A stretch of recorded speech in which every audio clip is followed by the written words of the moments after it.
Have you guys ever heard of the sad origins of the yellow smiley face? Now, this is obviously a popular symbol worldwide, and the oldest artifact found with the smiley face on it was a picture dating to 1700 BC, but the classic form of a smiley face was invented in 1963. There was this insurance company back in the 60s that hired a graphic designer. They wanted him to create an image that would make their workplace seem more cheery. So the man literally sat down and drew a simple smiley face on a yellow background. Now, the company loved the design and ended up only paying him $45 for it. This designer did not know that it was about to become a worldwide symbol. The image quickly gained popularity, and over time, many legal battles ensued over who truly claimed ownership over this legendary design. At one time, even Walmart got involved, and it's so sad because the man who actually made this smiley face was never truly credited. His name was Harvey Ross Ball, and he was only paid $45. Back in the Victorian era, when a family lost a child, they would make what was called a mourning doll. This was mainly for very rich families, and they would make a mourning doll to look exactly like the child that they lost. It would often be made of wax, and sometimes the hair would be taken straight from the dead body and put onto the doll to add an extra level of authenticity. Then the dolls would be put into the real crib of the child they lost. Their clothes would be changed every single day. They would be cared for like a real child to help the family cope with the loss. Back in that time, medicine was significantly less advanced, and the mortality rate for children and infants was a lot higher than it is now. A lot of kids died very young back then, so mourning dolls were a very popular thing. Here are some cursed paintings that you should never put up in your house. This first painting is called The Hands Resist Him. It shows two young kids standing in front of a large glass window that looks like a storefront. Behind the glass, you can see a bunch of hands in the background, and it makes you wonder why it was painted that way. Most people who have owned this painting have died in mysterious ways. In the year 2000, this family bought the painting, and their 4.5-year-old daughter kept complaining that during the night, the two children would fight with each other and would sometimes come into her bedroom. So the father put a camera in his daughter's bedroom, and the next day when he reviewed the footage, he watched the boy crawl out of the painting. The next painting is called The Crying Boy. The first family who owned it had their house destroyed in a fire, and the fire destroyed absolutely everything in the house. But one thing remained intact, this crying boy painting. And firefighters began to see a pattern of whoever owned this painting, their house would be destroyed by a fire, and the only thing left in each home was the picture of the crying boy. This is a photo of a little boy that I kept seeing in my dreams over and over again about 2 years ago. In my dream, I was by myself and I rented out this huge hotel room, and I noticed this large wardrobe at the end of the hallway. One day as I was standing looking at it, the doors slowly started to open to reveal this little boy sitting inside of it in the darkness. His eyes were closed and he was leaning against the back of the wardrobe. He was the only thing in my dream that was black and white. And in my dream state, I was like, oh, he's probably sleeping. I'll just close the door and go to bed. The next day, the same thing happened. The doors of the wardrobe would open, reveal the boy sitting in there with his eyes closed. And once again, in my dream, I was like, oh, I better not disturb him. Then I went about my day, and when I got back to the hotel, there was police officers everywhere, ambulances, and the front desk lady came up to me and she was like, please don't go into your room. And she told me how they found a body of a little boy in the wardrobe. But I had this dream over and over for a year. One day I was on the internet and saw this photo of the little boy, and it looked, this is why you should think twice about owning a Build-A-Bear. Okay, so there was this very extreme conspiracy theory. It was that the hearts they put into the stuffed animals at Build-A-Bear are actually tracking and listening devices. So there is a database of where each one is and who owns it. Obviously, this theory is not true, but I had to start with it because it's kind of interesting. Build-A-Bear had to recall 300,000 teddy bears, specifically the colorful hearts teddy bear. This specific teddy bear's eyes kept falling out, and all the children were putting them in their mouths and choking on them. It was bad. And then in 2009, they came out with this global warming video. It basically depicted Santa Claus fretting about global warming, and one polar bear tells him that at the rate the ice is melting, the North Pole will be gone by Christmas. Many kids around the world were freaking out about Christmas potentially being canceled. When the company was criticized for introducing a heavy topic to their young demographic, they agreed to remove the videos. I actually think this subject should be talked about, but in this way,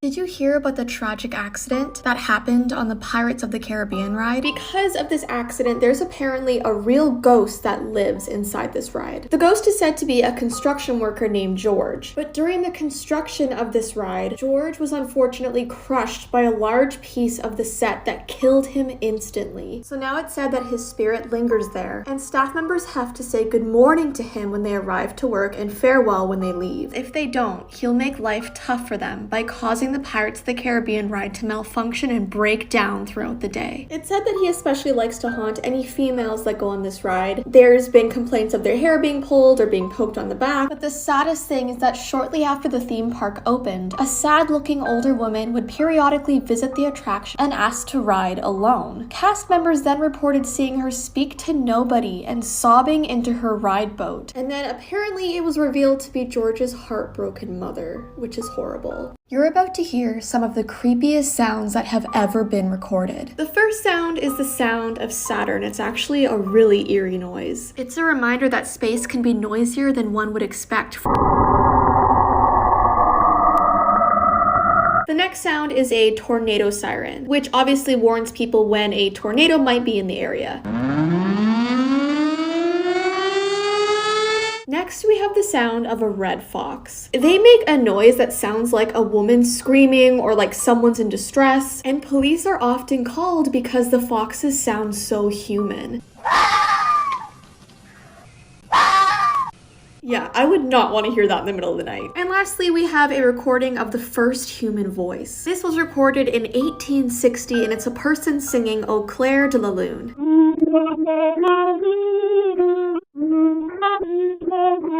I couldn't show you the whole thing, but how creepy is that? Have you guys ever seen what a Bratz doll looks like without all the makeup on them? So back in 2017, there was this little girl who had a Bratz doll, and one day she got it really dirty, covered in mud, just covered in all kinds of stuff. And so her father was like, oh, I can clean it. So for some reason, he took paint thinner to try and clean her Bratz doll, but instead of cleaning it, it wiped off the entire face of this Bratz doll. And are you ready to see what it looks like? Oh my gosh, he tried to replace her eyes with magazine cutout eyes to make up for it. People are literally saying this image is cursed. I don't think I'll ever be able to look at a Bratz doll the same after seeing this. I just had to show you guys, I'm sorry. This is a story about a doll that actually aged. Now, normally when you own a doll for a very long time, it starts to naturally deteriorate. But this particular doll actually aged, like got wrinkles, got older. It ended up looking like someone in their late 80s or 90s. So a lot of people believe this doll to be extremely haunted. This anonymous family originally got this doll on Christmas. She had beautiful long hair, eyes that sparkled, a dress with a lace trim, and the little girl played with it for years and years until eventually she got older and grew out of it. And it was still in good condition when it was placed in a box in the attic and forgotten about. Years later, the family was cleaning out the attic and they stumbled across the doll once again, but this time it looked wrinkled and extremely aged. It says the arms were stiff and mummified. They said the eyes were the most haunting part about this doll because they looked so human, and they instantly detected this presence with the doll like a spirit. And it still just remains a huge mystery as to what the heck happened with this doll. Because in my family, we still have dolls from the early 1900s and they did not do this, so.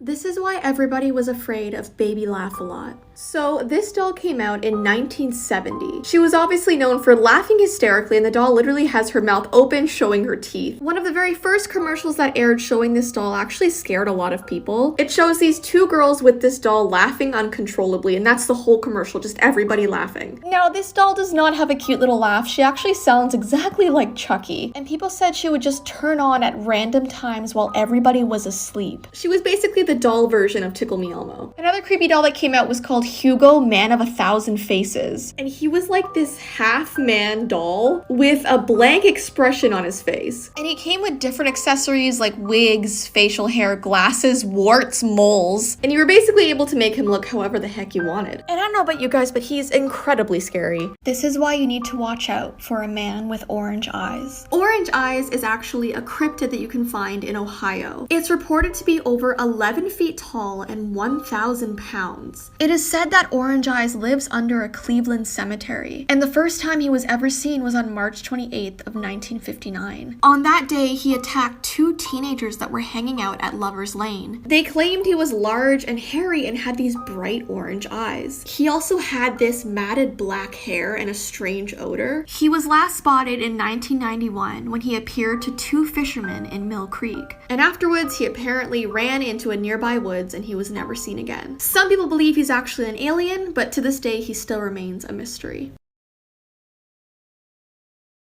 This was a banned episode of Betty Boop. This episode came out in 1934 and it was called Ha Ha Ha. In the episode, Betty discovers that her creepy clown friend named Coco has a bad toothache. And instead of taking Coco to a certified dentist to help his problem, Betty Boop thinks that she is more suited for the job. So in one scene, Betty takes some pliers and continuously yanks on Coco's tooth with zero success. So Coco is like screaming in pain because obviously it hurts. So Betty decides that she should give him some laughing gas. Well, she ends up using way too much on him, which causes the gas to spill out into the entire town. And this causes inanimate objects like cars, clocks, light posts to laugh uncontrollably as well. And this episode was ultimately banned for drug use, as it says. Parents didn't want their kids watching this episode and getting ideas. More banned episodes over on my YouTube channel. Did you know that back in the day they used to use spider webs as band-aids? I had no idea this was actually a thing, and it definitely blew my mind when I found out. In ancient Greece and Rome, doctors used spider webs as bandages for their patients. Spider webs have natural antiseptic and antifungal properties, which actually helps with cleaning and preventing an infection. It was also said that spider webs are rich in vitamin K, which helps clot blood and close wounds. Could you imagine having like a cut on your leg and the doctor's like, here, put a spider web on it?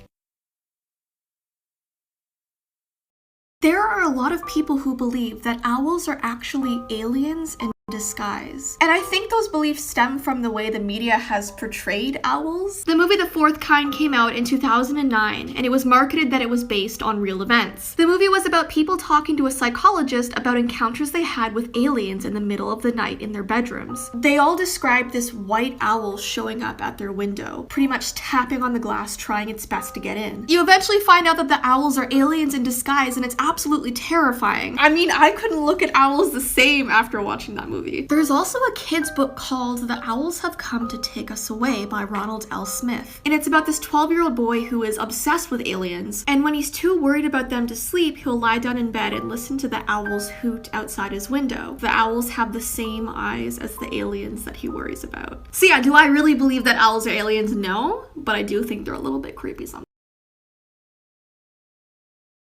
Did you know that there's a very haunted Dr. Seuss book? This book is called The Foot Book that was published in 1968. It's obviously intended for young children, and it seeks to convey the concept of opposites through depictions of different kinds of feet. Now, this book was the first book that Dr. Seuss wrote after the death of his wife, so he worked on it all day, every day as a coping mechanism. Now, one particular copy of this book is now in a paranormal museum in Virginia. The book apparently was owned by a family who claimed that every time their daughter read it, they would hear these children's voices whispering in the dark, and they constantly had this sense of being watched. And when paranormal investigators checked out the history of the book, it was found that it had originally come from a house where there was a serious murder, and the red stain on the cover of the book was from blood. So since they found that out, no one has been reading it, obviously, and to this day it sits behind a glass case. Have you ever wondered why the Mad Hatter went mad? I'm sure we all know that the Mad Hatter is a character from the Disney movie Alice in Wonderland that came out in 1951. He's known for his insane personality and oversized green top hat. Alice encounters him at the Mad Tea Party in Wonderland. Now, what most people don't know is that the term Mad as a Hatter was actually a popular phrase back in the 1800s before Alice in Wonderland was even written. And it was literally referring to the men who used to make hats back in that time and lost their minds due to the chemicals they were using. So the Mad Hatter character is associated with the effects of mercury on behavior and psychology. So the men back in the day that were making these hats were using mercury, which causes a lot of bad side effects on your brain and the way that you act. So his character was literally based off real men who went insane. So I just find it strange to watch Alice in Wonderland knowing the horrible history of what Mad as a Hatter actually means.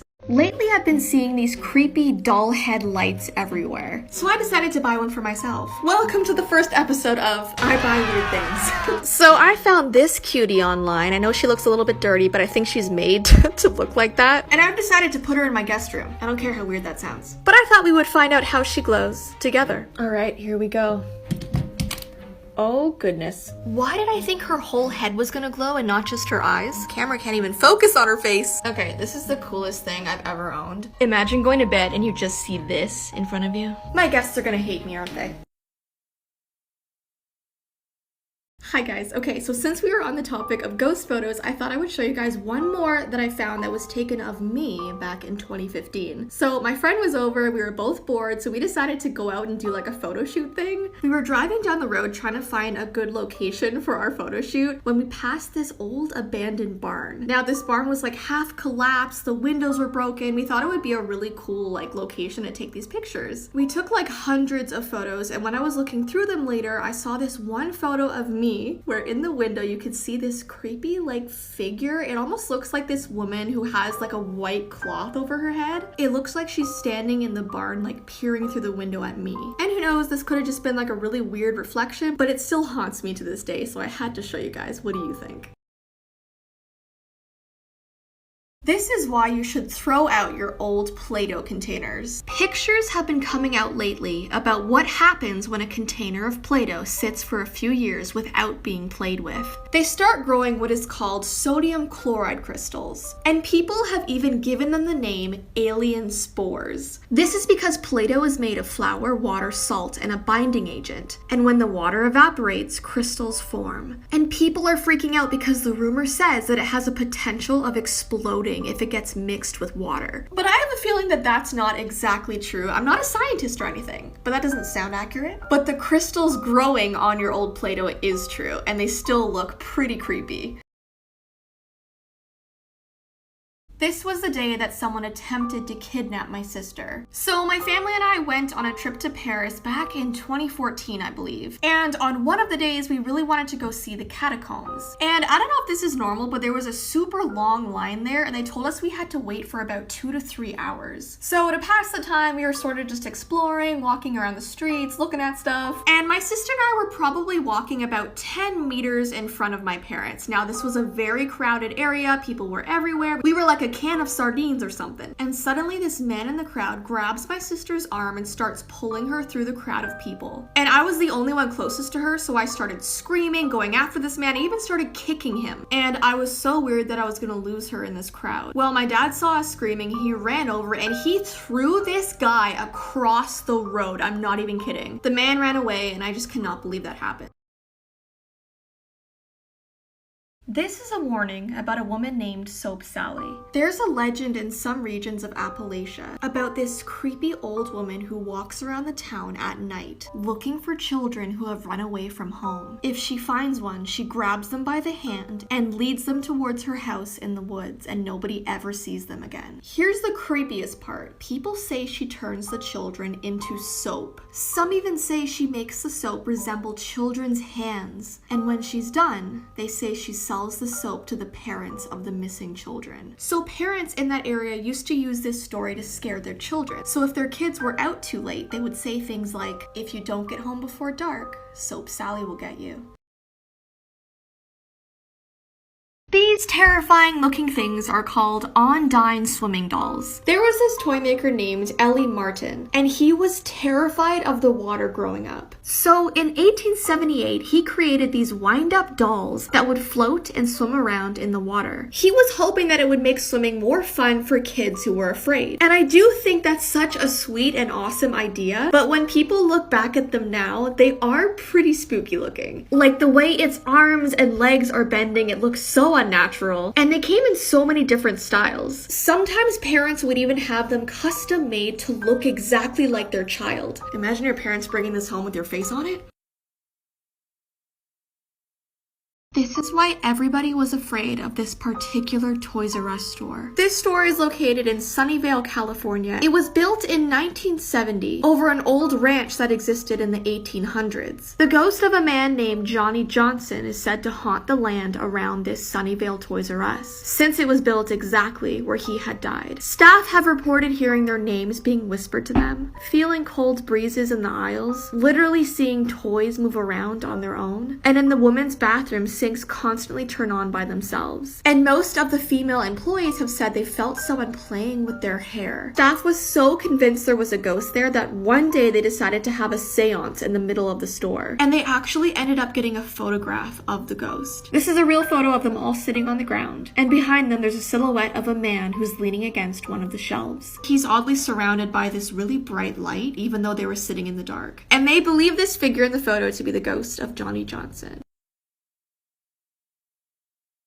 This is an arcade game that will put a curse on you if you play it. This game is called Polybius, and I'm gonna let you know why you should never ever play it. In the fall of 1981, a mysterious video game suddenly appeared in arcades around Portland. The staff who worked in these arcades had no idea where it came from. The game involved geometric patterns and colorful shapes, and it was apparently instantly addictive. Kids were lining up to play this game. And what's disturbing is that these mysterious men dressed in black suits would come and watch kids playing it while taking notes down on clipboards. Sometimes they would later show up at those kids' houses to collect data on their experiences. Now, people who played this game began experiencing very strange symptoms: nausea, migraines, memory loss, nightmares, and they would also complain about the inability to become sad. There were also a lot of reports of kids going missing after playing this game. Now, this is all supposedly supposed to be a creepypasta, but still, be careful. This was one of the creepiest Barbie dolls that was ever sold in stores. This was called the Barbie Video Girl doll that came out in 2010. She came with a real working camera disguised as her necklace, and a video was projected onto her back. The issue here is that it could record up to 30 minutes of video, and even the FBI became worried about what this children's toy could be used for. People were concerned that this video Barbie was always watching. Then there was another doll called Hello Barbie, and she, on the other hand, was always listening and was happy to record your conversations and send that data via Wi-Fi to Mattel. So these two Barbies really freaked out parents because it really seemed like an invasion of their privacy. Here are some banned episodes of kids' TV shows. The first episode is from Sesame Street, and this aired in 1976. They decided to have the Wicked Witch from Wizard of Oz come on the show. The premise was that she was flying over Sesame Street when she dropped her broom, and she spends the episode trying to get it back, threatening to turn Big Bird into a feather duster at one point. This episode got a flood of negative feedback from parents because kids were terrified watching it, so they got rid of it right away. The next episode that was banned was from Pokemon. There was a scene where Pikachu used lightning to detonate incoming missiles and he saved the day. Now, this explosion on the show was red and blue flashing lights, and these lights caused 700 children to have severe dizziness, headaches, blurred vision, and actually a lot of people had seizures. They called what happened the Pokemon shock. It was all over the news, the episode was banned, and the series had to actually take a 4-month break because of it. This was a banned episode of Peppa Pig. This episode was called Mr. Skinny Legs, and it came out in 2004. And depending on where you live, it was taken off the air immediately. This episode was supposed to teach its young viewers that while spiders may look scary, they can't really hurt you. At the beginning, Peppa is afraid of the spider, but by the end of the episode, she befriends the spider and invites him as a guest to her tea party. Now, I think the moral of this story is pretty great, but apparently people in Australia did not agree. Australia is home to some of the most venomous spiders in the world, like the redback spider, whose bites are intensely painful and have historically been linked with deaths. So this episode was unfortunately banned in Australia because they did not want kids trying to befriend spiders. This is a movie that Disney tried to hide from you. It's called The Black Cauldron, and it came out in 1985. And it was actually Disney's first ever PG rating. And 12 minutes of the film actually had to be cut from the movie before it even came out because it was just not appropriate for kids. It's about a young boy and a bunch of his misfit friends who embark on a quest to find a dark magic item of ultimate power before a diabolical tyrant can. This villain is called the Horned King, and he's one of the scariest Disney characters ever. Disney got a lot of backlash from this movie when it first came out. It was actually one of the greatest box office duds of 1985. Disney literally had to pull this film from theaters and place it in a deep, deep vault. In 1998, it was finally released on VHS, and I know when I was a kid, I used to watch it all the time, and it definitely did give me nightmares. Now it's available to watch on like Disney Plus, and it's very easy to find. After this movie came out, Disney wanted to restore their brand with friendly movies. So the movies that came out after Black Cauldron were super happy and uplifting. Disney kind of wanted us to forget for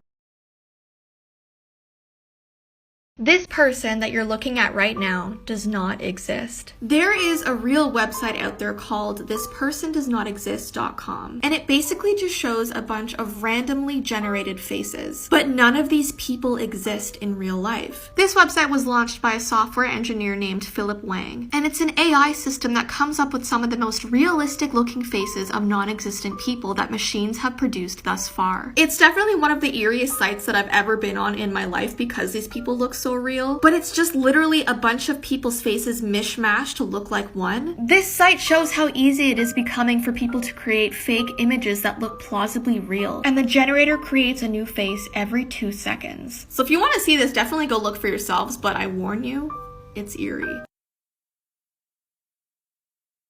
Here are the most bizarre things that have ever happened at Disney World. There was a time where a couple tried to smuggle a baby onto Space Mountain. A couple was in line to ride Space Mountain when their duffel bag started to make noise, and the couple refused to open it. So the cast member called security, and when they opened the bag, they saw a 6-month baby inside of it. The baby was okay, but my goodness. People try to spread their loved ones' ashes in the Haunted Mansion. This actually happens way too often, and cast members have to try and stop it as much as they can. It causes the ride to shut down temporarily for an emergency ash cleanup. A husband made a very bizarre announcement at Cinderella's castle. The family of 4 came in for dinner, and about halfway through, the husband politely stands up and he announced that his wife of 15 years had been cheating on him. Wow. In 2007, Tigger punched a teenager in the face. Apparently the boy was messing with Tigger's costume and Tigger wanted him to stop and he didn't, and then punched him in the face. Okay, there are so many other bizarre things that happened. I will make a part 2.